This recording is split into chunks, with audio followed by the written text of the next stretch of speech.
All right, guys, real quick before we get started, most importantly, want to give all praises to the Most High Yahuwah. Here's what we're going to be talking about today, guys. We're going to be talking about this scenario in Matthew chapter 15 where Yahusha declared all foods clean. You're probably like, bro, what are you talking about? When did Yahusha declare all food? He didn't. He did not declare all foods clean. That's where I got tripped up. So I'll tell you what I mean. It was maybe a couple months ago. I was working early morning, and one of my coworkers, we were talking, and I think he made a bacon sandwich or something. And I was like, dang, you woke up, got to it early, had the breakfast and all that. And he was like, yeah, I think he's like, that bacon was good or whatever.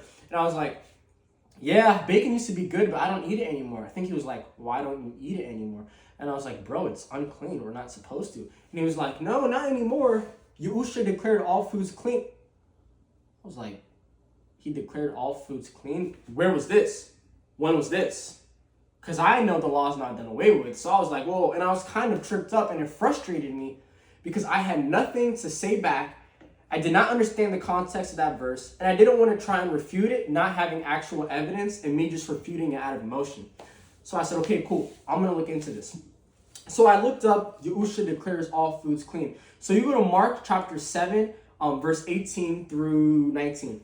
Don't you understand either, he asked? Can't you see that the food you put into your body cannot defile you? Food doesn't go into your heart, but only passes through the stomach and then goes into the sewer.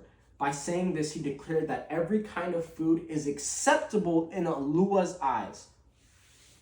And Alua being who people know as G-O-D. Alua's eyes. I was like, what are you talking about? It was in parentheses. That wasn't even a part of the verse. The part where it says, by saying this, he declared that every kind of food is acceptable in Alua's eyes. That was added in parentheses in these newer translations. That was never there. It's just something they add in all these new translations. So I go back to the older one, or the older translations, and I read it. And here's the actual context. Then the scribes and Pharisees who were from Jerusalem came to Yahusha saying, why do your disciples transgress the tradition of the elders? For they do not wash their hands when they eat bread. He answered and said to them, why do you also transgress the commandments of Alua? Because of your tradition? For Alua commanded, saying, honor your father and your mother, and he who curses father or mother, let him be put to death. But you say, whoever says to his father or mother, whatever profit you might have received from me is a gift to Alua, then he need not honor his father or mother. Thus you have made the commandment of Alua of no effect by your tradition. Hypocrites! Well, did Isaiah prophesy about you, saying, these people draw near to me with their mouth and honor me with their lips, but their heart is far from me, and in vain they worship me, teaching as doctrines the commandments of men. They're teaching as doctrines the commandments of men. The Pharisees were literally making up traditions and teaching it damn near like the commandments of men. It was ridiculous. When he called the multitude to himself, he said to them, hear and understand, not what goes into the mouth defiles a man, but what comes out of the mouth, this defiles a man. You're probably like, okay, maybe he's talking about food. Like, yeah, he's probably talking about food. No.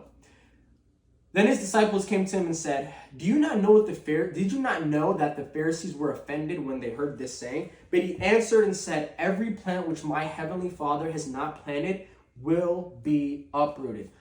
Let them alone. They are blind leaders of the blind, and if the blind leads the blind, both will fall into the ditch. He was talking about the Pharisees. Then Peter answered and said to him, just like we're probably wondering, explain this parable to us. So Yahusha said, are you still without understanding? Do you not yet understand that whatever enters the mouth goes into the stomach and is eliminated? But those things which proceed out of the mouth come from the heart, and they defile a man. What does that mean?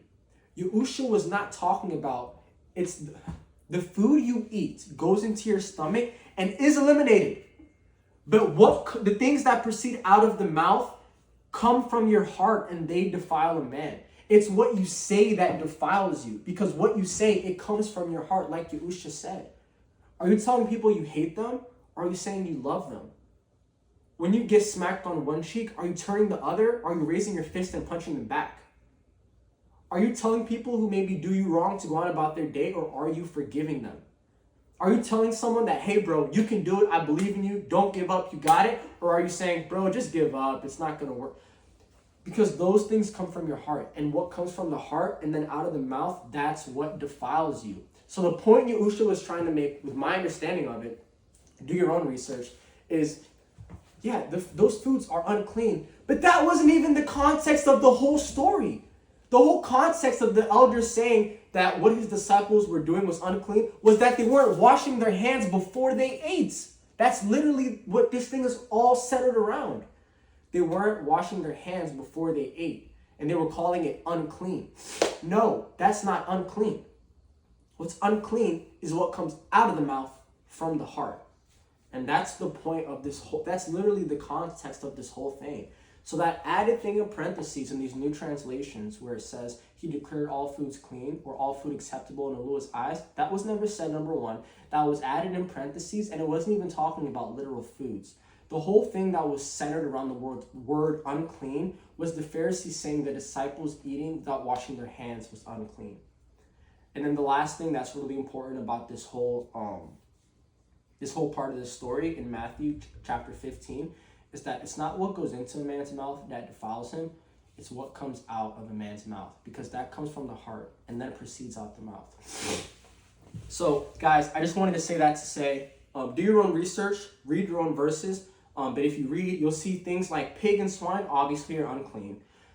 Crab, lobster, shrimp, all those things are unclean. And why do you want to eat it anyways? Bro, if you look at black people, they all love to eat crabs and lobsters. Everyone loves it, but especially black people for some reason. They love crab.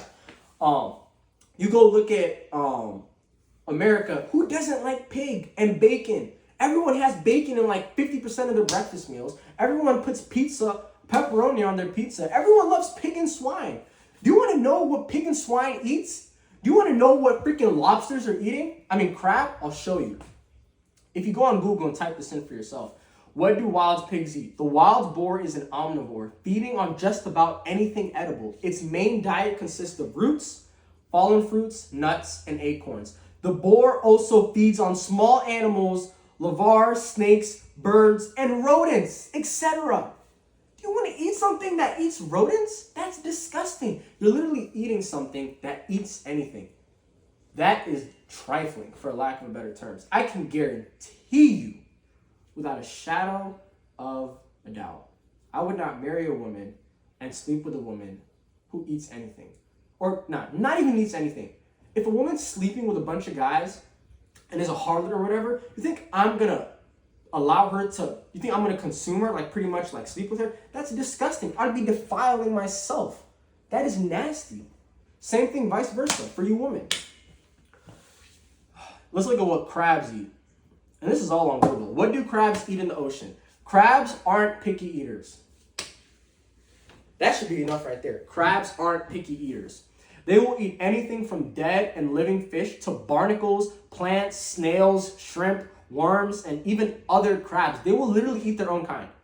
That is trifling. Why would you want to put that in your body? But they're so flavorful. Of course they're flavorful. They eat anything. They're a mixture of everything. You're getting everything in one. That's disgusting. They use their claws to grab food particles and put the food into their mouth. That is disgusting. Why do you want to eat that? It's unclean. It's not clean.